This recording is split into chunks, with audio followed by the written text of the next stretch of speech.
प्राचीन समय की बात है। एक निर्धन वैश्य था। वह महान दुखी था। कौशल देश के किसी सज्जन ने उसका विवाह भी कर दिया था। उसके बहुत से बाल बच्चे भी हो गए, पर उनकी क्षुधा कभी शांत नहीं होती थी। उसके लड़के सायंकाल किसी प्रकार कुछ भोजन पाते थे। वैश्य भी कुछ खा लेता था। भूखे रहते हुए वह सर्वदा दूसरों के कार्य में तत्पर रहता था। उस वैश्य के मन में अपार चिंता रहती थी, परंतु वह सदा धर्म में तत्पर रहता था। उसकी इंद्रियां शांत थी। वह सदाचारी था, कभी झूठ नहीं बोलता था। उसके मन में क्रोध नहीं था, सदा धैर्य से काम लेता।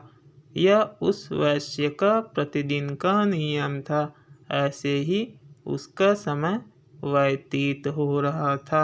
उत्तम गुणों के कारण उसका नाम भी सुशील रख दिया गया। दरिद्रता से अत्यंत घबराकर भूखे वैश्य ने शांत स्वभाव मुनि से पूछा, ब्राह्मण देवता, तुम्हारी बुद्धि बड़ी विलक्षण है।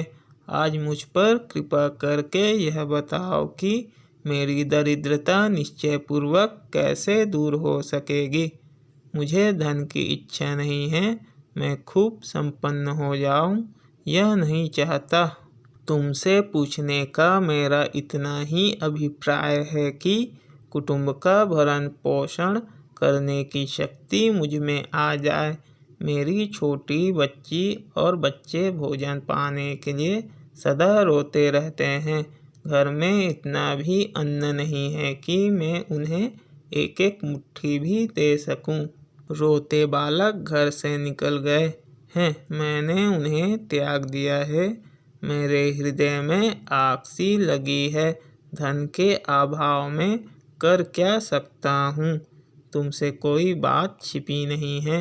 अब तुम तप, दान, व्रत, मंत्र एवं जब कोई भी ऐसा उपाय बताओ जिनसे मेरी समस्या दूर हो जाए। इस प्रकार सुशील वैश्य के पूछने पर उत्तम व्रत का पालन करने वाले उस ब्राह्मण को बड़ी प्रसन्नता हुई। उसने कहा, तुम अब श्रेष्ठ नवरात्र व्रत करो। इसमें भगवती जगदम्बा की पूजा हवन और ब्राह्मण भोजन, वेद का पारायण, मंत्र का जाप सभी कार्य होते हैं। किंतु इस समय तुम अपनी शक्ति के अनुसार करो, तुम्हारा कार्य अवश्य सिद्ध होगा। वैश्य जगत में इससे बढ़कर दूसरा कोई व्रत नहीं है। इस परम पावन सुखदायी व्रत को नवरात्र व्रत कहते हैं। इस व्रत का सदा पालन करने से ज्ञान और मोक्ष तक सुलभ हो जाते हैं। सुख और संतान की प्राप्ति होती है। शत्रु के पैर नहीं टिकते हैं।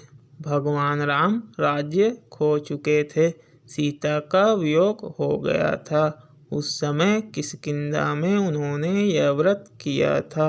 उन्होंने नवरात्र व्रत करके भगवती जगदम्बा की विधिवत उपासना की थी। तब उन्हें सीता प्राप्त हुई थी। उन्होंने विशाल समुद्र पार किया। महाबली रावण और कुंभकर्ण मारे गए। भगवान श्री राम को धरातल पर इस प्रकार की सुख सुविधा नवरात्र के प्रभाव से सुलभ हुई। ब्राह्मण की यह बात सुनकर उस वैश्य ने उसे अपना गुरु बना लिया। फिर नवरात्र व्रत करके संयम पूर्वक उत्तम भक्ति के साथ जप आरंभ किया। अनेकों प्रकार के समान शक्ति के अनुसार एकत्रित कर भगवती की पूजा की। 9 वर्षों के प्रत्येक नवरात्र में वह यही करता था।